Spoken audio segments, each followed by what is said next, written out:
akkasumas abbootii amantaa, haadholii keenyaa, dargaggoota, dubartoota hundumti keessanii hawaasni biyya Jarmanii halkanii guyyaa dhamaatanii ilmateen dhufeessanii sagantaa kana qopheessitan hundumti keessanuu onni irraa galatoomaa isin jaalladha. Ahmed. Itti aansee namoonni sagantaa akka waldaalee ta'uu akka dhaabbilee adda addaatti qooda leencaa baatan hundumti keessanuu galanni keessan Oromummaaf bilisummaa saba keessanii haa ta'u galatoomaa. Ammas akkuma dura obboleessi kiyya Sa'aat kaasee an biyya kana dhufee hawaasa kiyya kan jaalatu kana jaalatu akkasuma immoo kawaayee garee Oromoo Oromiyaa waliin mari'achuuf carraan kun akka argamu qooda guddaa namni taphate obboleewwan kiyyaa Kumsaa fi Hayyuu yookiin Awwaliin yeroo kanaan galateeffata. Akkuma beekamu yeroo garagaraatti rakkoon Oromiyaa keessa jiru rakkoo daangaa qabu miti. Rakkoo hedduudha jechuudha. Rakkoolee kana immoo waliin taanee wal gargaarree wal dhageeffannee wal bira dhaabbannee furuu qabna waan ta'eef anis akka hojii gaggeessaa fi hundeessaa dhaabbata Soofumar River Development Organizationitti guyyaa irraa biyya Euroopi yeroo jalqabaaf hawaasa Oromoo biyya kanaa waliin mari'achuuf carraa argachuu kiyyatti hedduun itti gammada. Isinis sagantaa kana qopheessuu keessaniif hedduu galatoomaa isiniin jedha. Kallattimaan yeroo qabnu waliin gara waa'ee dhaabbata Soofumar River Development Organizationitti isinii jira. Hundumti keessanuu miiraan onneedhaan akka na dhageeffattan waamicha isinii godha. Maaliif jennaan dhaabbanni Soofumar gaafa Soofumar jennu nama hedduuf salphaa ta'uu danda'a. Haa ta'u malee garuu waan lubbuu gadii waan hundatti odeegnee asiin geenne waan ta'eef waan dhuunfaa namaa osoo hin taane waan hawaasa bal'aa waan ta'eef wanti kun waan wal gargaarree waliin dhaabbannee ittiin deemuu qabnu waan ta'eef waa'ee Soofumar namni hunduu beekuu waan qabuuf obsaan na dhageeffadhaa galatooma. Dhaabbanni Soofumar River Development Organization moggaasni maqaa isaa kan madde holqa seena qabeessa holqa guddaa lafa Oromiyaa godina Baalee Bahaa keessatti argamurra Soofumar River Development Organization maqaan moggaasni maqaa isaa holqa Soofumar irraa kan madde. Dhufaatii Soofumar dura akkuma beekamu uummanni keenya rakkoolee gurguddaa rakkoo hawaasummaa rakkoo dinagdee rakkoo hongee fi kana fakkaatan hedduu keessummeessaa ture. Rakkoolee saba kanaaf furuuf jecha hawaasa Oromoo biyyoota alaa hawaasa Oromoo biyya keessaa hayyoota Oromoo akkasuma qeerroo fi qarree Oromoo biyyoota garaagaraa jiran waliin taane namoota muraasa waliin wal gurmeessinee hojii tola ooltummaa waggoota 7 darban hojjetaa turre. hojiin akka dhuunfaatti hojjetamu gaafa namoonni akka dhuunfaatti hojjetan kufan waliin waan kufuuf hojiin tola ooltummaa immoo hojii kufuu hin qabne waan ta'eef dhaabbanni namoomaa seera qabeessa mootummaa hawaasa biratti illee amanamummaa qabu hundeessuun dirqama waan nu ta'eef soofumariin hundeessuun eegalamee jechuudha. Soofumariin hundeessuun duratti suuraalee nama isin iskiriinii irratti argitan soofumara osoo hundaa'in dura akka dhuunfaatti hiriyoota keenya waliin taanee kan hin hojjetaa turredha. Suuraan isin argitan kun namoota keenya kan rakkoo nageenyaatiin daangaa Sumaalee daangaa Affaar irraa buqqa'an kan agarsiisudha. Suuraan gara jalqabaa jiru kun madda walaabu, suuraan itti aanaa jiru kun Sawweenaa, suuraan gara gubbaatti jiru kun immoo Boorana yoo ta'u, suuraan daa'ima qabadhee dhaabaddu kun naannoo Amaaraa Walloo Baatetti kan kaa'amedha. Suuraalee gaggabaabsee isin argisiisa akkuma argaa jirtan kana hundeeffama yookiin dhalachuu soofumar dura namoota muraasa waliin taanee uummata keenya rakkoo nageenyaatiin daangaa Sumaalee irraa buqqa'e kan qe'eef qabeenya isaa irraa buqqa'e kan waan nyaatee bulu hin qabne akkuma isin argaa jirtan kanatti sharaa kana qoonnee fi uummanni keenya sharaa kana keessa galaa ture. Suuraa kana ni yaadattan jedhee yaada yeroo jalqabaaf suuraan kun godina Baalee Bahaa Aanaa Daawwee Sararitti namni suuraa isaa argitan kun kan kaa'amedha. Namni kun maqaan isaa Hasan jedhama. Abbaa qabeenyaa ture. Gaala 200 ol qaba. Gatiin gaala tokko yoo xiqqaate qarshii 1000 Itoophiyaatti oli. 1000 Itoophiyaatti oli. Gaala 100 qabu guutuu saamamee qe'eef qabeenya isaa irraa buqqa'ee erga jedheen boodatti waan nyaatu waan dhugu dhabee rakkoon kuni 2009 akka biyya keenyaatti isa mudate. San booda suuraan kun erga kaa'amee gara sooshaal miidiyaatti bahee booda miira hawaasa hedduu hatuudhaan hawaasni Oromoo daaspooraa biyyoota Arabaa, Irooppii hanga Ameerikaatti dinagdee walitti sassaabuudhaan uummata keenya gammoojjii Baalee, Boorana, Harargee, Gujii hanga Wallootti gargaarsa garaagaraa taasisaa ture. Nutis akka garee sochii qeerroo Baaleetti biyya keessaaf biyya alaa wal gurmeessuun hawaasa keenya gargaaraa turre.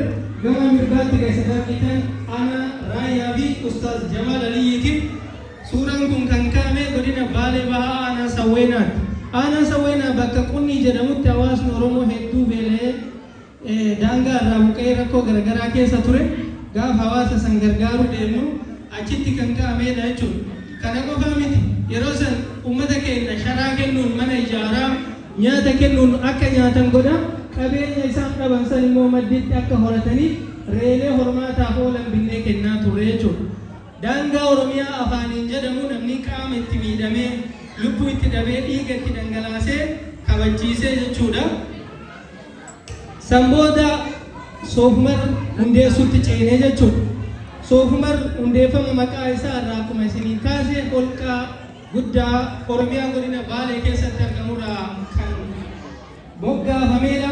Dhaabbanni soofumar qabxiilee gurguddaa 11 irratti hojjeta. Inni jalqaba namoota rakkoo uumamaaf namtolcheen qe'eef qabeenya isaanii irraa buqqa'an gargaaruudha. Inni lammaffaan dubartoota dinagdeef hawaasummaan gargaaruudha.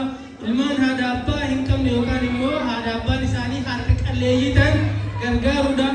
Barnoota irratti ni gargaara. Qaama miidhamtoota ni gargaara. Dargaggootaaf carraa hojii uumuuf dandeettii isaanii cimsuu irratti ni leenjisa. Ijaarsa dimokiraasii, araara buusuu, aadaa guddisuu irratti ni hojjeta. Fayyaa irratti ni hojjeta. Bishaan qulqulluu dhiyeessuu irratti ni hojjeta. Qaamolee adda addaa waliin qorannoolee gara biraatti rakkoolee gara biraatti hawaasa keenya mudachuu malan hir'isuuf qorannoo geggeessee kan hojjetudha.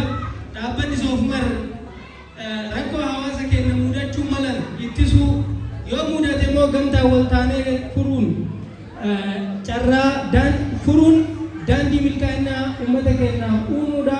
Dhaloota beekumsaan dinagdee teeknooloojiin jabaatee fi dhaloota wabii sabaa fi biyyaa ta'an oomishuudha. Hanga ammaatti dhaabbanni soofumar erga hundeeffamee booda hojiilee garaagaraa hojjetaa ture. Akkuma isin argaa jirtan suuraa irratti kun sagantaa nyaata waliinii sordoon qopheessee sordoo jechuun soofumar development organization jechuudha gabaajee isaatiin. Sagantaan nyaataa isin argitan kun tokko gubbaa irratti kan argamu uummata keenya Harargee daangaa Oromiyaa fi Sumaalee irraa buqqa'uun naannoo Finfinnee qubataniif kan qophaa'e. Inni biraa ammoo uummata keenya daangaa Sumaalee fi Oromiyaa gara aanaa Sawweenaatti buqqaan gargaaruu irratti kan sagantaa nyaataa ofii kennaa deemnee distii baannee bishaan baannee re'ee qallee ruuza danfifnee nyaannee nullee isaan nyaachisaa turreedha. Inni biraa ijoollee haadha abbaa hin qabne uffata binnee kan uffisaa turre kan agarsiisudha. Kun immoo dubartoota dinagdeen hundeessuu irratti re'ee binnee yeroo dhaabbanni keenya godinaalee adda addaa keessa deemuudhaan ummata keenya rakkoo hongee rakkoo nageenyaa qabeenya isaanii irraa buqqaanii harki isaanii mul'atte harka isaanii san deebifnee akkuma aadaa Oromootti ummata keenya gargaaruuf kan godhaa turreedha. Akkuma isin argaa jirtan kun kan jalqaba irratti argamu kun ummata Oromoo biyya Jarmanii waldaalee adda addaatu karaa Fatiyaatiin nu biraan ga'e Booranatti kan taasifamedha. Inni gama sanin argitan immoo hawaasa Oromoo godina Baalee aanaa Gurraa Daangoleetti daangaa irraa buqqaaniif kan gumaachinedha. Deeggarsa midhaan nyaataa bakka adda addaatti deemnee uummata keenya rakkoo hongeen miidhamaniif gargaarsa godhaa turre. Akkuma isin argaa jirtan kana gargaarsa midhaan nyaataa bifa kanaatiin godhaa turre. Inni biraa dhaabbanni keenya barnoota irratti hojjeta jennee jirra. Gosa lamaan nama gargaara. Tokko ijoollee haadha abbaa hin qabne ijoollee maatiin isaanii qaama miidhamtoota ilmaan fi barsiifachuu hin dandeenye barsiisuudha. Lama immoo dhaloota jajjaba bara Oromoof bakka bu'anii hojjechuu danda'an Oromiyaaf wabii ta'uu danda'an qabxii olaanaa warra galmeessan dhaabbanni keenya barattoota 150 ol kutaa sadaffaa irraa jalqabee hanga dhumaatti barsiisuuf hojjetaa jira. Amma kutaa sadaffaa irraa fudhannee amma kutaa 5 geennee jirra. Hanga kutaa 12tti gaafa fixan gargaarsa rabbiitiin yoo rabbi jedhe hanga iskoolaarshiippii biyya alaatti barbaannee barsiisuudhaaf dhaabbanni keenya kan irratti hojjetaa jiru. Suuraaleen baay'ee waan ta'eef irruma darbaa deemna. Inni kun immoo hordoffii yeroo taasisne jechuudha. Re'ee san qofa kenninee hin dhiifnu warra re'ee kennineef san re'een isaanii akkam jiranii fayyaa re'ee sanii akkam jira. Uummanni re'ee san fudhatee gurguratamoo itti fayyadamaa jira. Re'ee isaan argatan saniif immoo maaltu barbaachisa inni ogeessa fayyaa dabalannee qoricha adda addaa binnee dirree irratti deemnee yeroo hawaasa keenya gargaaru kan agarsiisudha. Suuraa gaggabaabsootti isin ibsuu barbaadee fi viidiyoodhaan daawwattan waan ta'eef akka waliigalaatti hanqinni dhaabbanni soofummaa ammatti qabu maali waan jedhurratti tokko rakkoo geejjibaati. Dhaabbanni soofummaa konkolaataa mataa isaa qabu hanga har'aatti konkolaataa kireeffatee fayyadama. Konkolaataa kireeffatee fayyadamuun rakkoo ulfaataa yeroo ammaatti dhaabbata keenya qoraa jiru. Inni biraa hanqina baajataati. Dhaabbanni keenya haaraa ta'uu fi hojiilee gurguddaa dhaabbilee intarnaashinaanii akka addunyaatti hojjetan hedduu waliin hariiroo dhabuun isaa hanqina baajataa isa mudataa jirudha. Inni biraa hanqina ogeessaa fi hojjettootaati. Hojjetaa baay'ee qaxaruuf baajata barbaachisaa. Baajata waan hin qabneef immoo hojjetaa baay'ee qaxaruu waan hin dandeenyeef namootuma waliin jirru waliin wal dandeessifnee hojjetaa jiraachuudha. Akkuma isin argaa jirtan kana kun rakkoo daandii biyya keenya keessatti gammoojjii Oromiyaa keessa jirudha. Suuraan kun hin mul'ata. Namni hedduun biyya kanatti erga biyya beeku ture waan kana argitanii beektan waan ta'eef ijumaaf bareeda yoo laaltanii rakkoo kana keessa dabarree uummata san gargaaraa jechuudha. Milkaa'inni dhaabbanni keenya qabu guddaan maali? Hawaasa keessatti fudhatama argachuu fi amanamummaa qabaachuu hooggantootaa fi hojjettoota dhaabbata soofummaadha. Hawaasni Oromoo biyya keessaaf biyya alaa amanamummaaf jaalala nuuf qabuuf jecha yeroo garagaraatti hanga guyyaa har'aatti har'allee dabalatee nu bira dhaabbatanii gargaarsa nu biraan ga'aa turanii nutillee amanamummaa saniin hawaasa keenya biraan ga'aa turre. Milkaa'inni keenya guddaan amanamummaa hawaasa keenya biraa qabnu. Inni biraa hooggansi boordeef manaajimentii dhaabbata soofummaadha. Kutannoof cichoominaan hanga har'aatti dhaabbanni soofummaa nama mindeessee hin qabu. Hojjetaan ana dabalatee namni tokko namni mindaa qabu hin jiru. Mindaa xiqqaanuu biyya keenya san keessatti hojjechuun osoo ulfaatu hawaasa keenya rabbiin keessaan uume rakkoo hawaasni keenya keessa jiru san dandamachiisuuf jecha cinatti hojii dhuunfaa keenya hojjetaa. Yeroo hunda garuu dhaabbata keenya waliin hojjetaan herrega koreen boordii manaajimentiin hundi isaanii bilisaan hawaasa ofiitiif hojjechuun isaanii milkaa'ina dhaabbata keennan. Hawaasa biyya keessaa biyya alaa biratti deeggarsa qabaachuu yeroo adda addaatti dhaabbilee intarnaashinaal yookaan dhaabbilee gurguddaa irraa osoo hin taane soofumar hawaasa isaa koominiitii biyya adda addaa keessa jiran biyyoota Arabaa, Irooppii fi hanga Ameerikaatti nama dhuunfaa irraa hanga waldaalee adda addaatti gargaarsa argatuun bara darbe qofa qarshii miliyoona 8 ol gammoojjilee Oromiyaa adda addaa keessatti barnootaan, fayyaadhaan akkasuma immoo dubartoota diinagdeen humneessuu irratti hawaasa isaa kabajamaaf jaalatamaa kanarraa mallaqa argatee fandi gochuu danda'ee jira. Onnee irraa galatoomaa isin jechuu barbaada.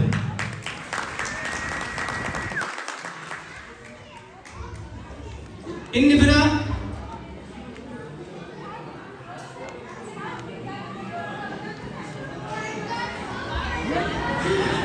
biyyoota garaagaraa irraa miseensa qabaachuudha. Qabxiin milkaa'inni keenya inni biraa biyyoota garaagaraa irraa miseensa qabaachuudha. Dhaabbanni Soofumarii jaalalaaf namoota qabuun namni dhaabbata keenyatti miseensa ta'e yeroo adda addaatti buusii ji'aan yookaan ji'aan yookiin waggaadhaan kafaluun dhaabbata keenya tumsaa jira. Dhaabbanni keenya head office biiroo Finfinnee Booleedhaa qaba. Biraanchii tokko Baaleerraa qaba. Biiroo kanatti kiraa kafalaa, biiroo Baaleetti kiraa kafalaa, konkolaataa kireeffatee deema waan ta'eef miseensotuma isaa kanatu waan kana hundayyuu kabar godhaa jechuudha. Kanaaf carraa kanatti fayyadamee anis hawaasni Oromoo biyya Jarmanii keessa jirtan hundumti keessanuu gara dhaabbata Soofumaritti miseensa taatanii waliin akka hojjennu waamicha gochuu barbaada. Soordoon hawaasa Oromoo biyya alaa irraa maal barbaadaa jedha. Inni tokkoffaan miseensummaa akka guuttan barbaadaa jechuudha. Namni hedduu namuma akka guuttanii gamanumaa waamicha isinii godha akka guuttan immoo haala mijeessina. Inni biraa immoo humna beekumsa muuxannoo fi ogummaa qabdaniin hawaasa keessan bira akka dhaabattan. Namni dhaabbilee intarnaashinaaliin dubbisee akka soordoodhaaf fanni godhan gochuu danda'u gochuu. Namni beekumsa adda addaa qabu beekumsa isaatiin proposala dalaguudhaan hojjetaa dhaabbata keenyaa gorsuudhaan nu bira dhaabbachuu danda'a. Ogummaa fi akkasuma immoo muuxannoo adda addaa akkamitti Soofumar milkaa Soofumar akkamitti lookaal irraa gara intarnaashinaaliitti jijjiiramu dhaabbilee gurguddoo biyya alaa waliin akkamitti hojjeta nama muuxannoo qabu nama beekumsa qabu nu barbaachisaa jechuudha. Kanaaf beekumsa qabdaniin akka nu bira dhaabbattan gamanumaa waamicha isinii goona. Inni biraa ani da'ee koloomaan ga'ee koloomni maqaa itti baafadhaa jettee dhanaati leenjisoo diigaa gaafa leenjisoo diigaa sandeet nuti nama muraasa taanee Soofumariin gadi dhaabnee hawaasa Oromootiin geenne. Soofumar kiyyaa miti kan koree boordiitii miti kan hawaasa Oromoo bakka kam jiru.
Sudan cara biya Europe Jerman dufe akka ummata kana wal arguuf namoota ga'ee taphatan namoota lama ture akkuma dura isinii kaasee tokko Hayyuu yookiin Awwal Huseeni inni lammaffaan immoo Kumsaa Walda Goorgis yookiin Kumsaa Auto Exportii naa galateeffadha yeroo takka qaamaan asitti argamuu baasullee waraqaan galataa kun ni malaa fi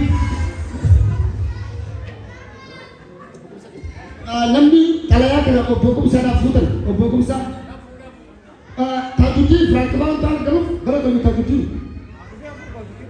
waltajjiirratti baatanii akka fuutan obbo Tajuddin